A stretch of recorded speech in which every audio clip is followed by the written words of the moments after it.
This leader is provided to facilitate adjustment of focus. Please be aware there are spoilers contained in this video presentation. Too bad, White Star, have to say au revoir, and you know that the ship, it will plunge. You already comprehend that the ship will descend, so unless Quentin wrote this, the ship will go down and down. Titanic was released in 1997. It was directed by James Cameron.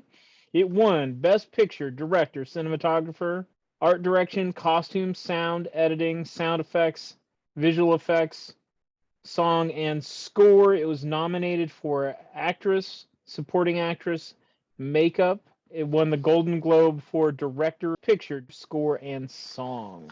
So it did well. What you saying? It took Best Editing the next year. We couldn't give them all the awards that first year. Movie has it all. You're into romance, watch the first part of the movie. If you're in for a ship disaster, watch the second part of the movie. And if you're into Sea Lab 2021, watch the first 10 minutes of it, because it has all the cool, like, little robot things, like doing underwater stuff. All it was missing was Johnny Quest. That's it. I had not thought of busting it up that way, but you hit the nail on the head there, bud. I vividly remember that Christmas. It was a Colorado Christmas, where everybody came to Denver to ski, and we all went out to go to the movies. And Mom and Kai, I found out, and Auntie Lynn went to Titanic, and we all went and saw Jackie Brown. Yeah, exactly. So good choice. That guy at the very beginning, the ghoul guy. Going 20, 30 knots when it hits the ocean floor. I know that guy, that he can be so technical about things that the idea that all these people died, it doesn't matter because he's breaking it down, which I realize that's kind of what we do too. What a ghoul. Yuck. Pretty cool, huh? I watched it with the kids, and by the time we got to where Jack turns into Jaxicle and melts off the side, I was getting a little dark for Chandler's taste. He was like, "Whoa, Dad! Whoa, come on now." Listen to your friend Billy Zane. He's a cool dude. He's trying to help you out. This was the movie meant for Billy Zane to be the cliche bad guy. Good. Settled then. That's one of the things I did too, is go, what happened to Billy Zane? And dude is worth 20 mil, and he's doing theater appearances, and was in Marilyn Manson's Dope Show video in the 1998. It's also the Phantom.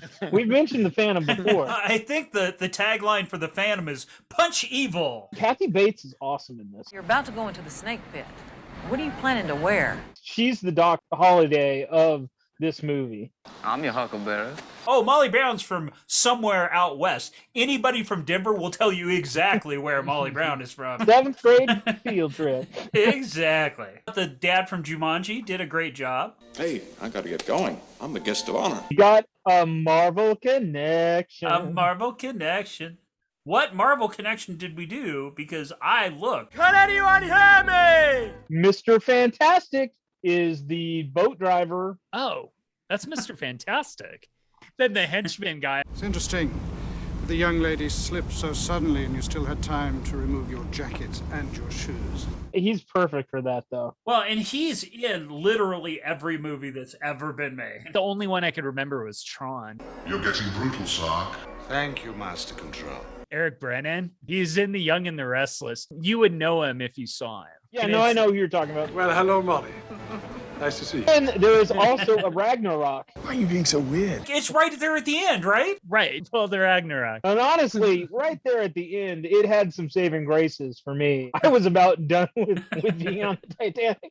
And then it pulled the Marvel connection and the Ragnarok, one right after the other. And I was like, hooray! Hooray for our team. So Kate Winslet's IMDb page has Eternal Sunshine as the first one. And the granddaughter that helps Rose... who is she? She is the girlfriend lawyer from Usual Suspects. Let's go to the grandeur. You know, this isn't going to stop if we end up... It's never going to stop, period. Jack is a manic pixie dream boy. It's weird that you would have the manic pixie dream girl who played the manic pixie dream girl. Do I know you? Yeah. And then you have one. I'm like, it's all kind of coming together. You're no picnic. All right? You're a spoiled little brat even.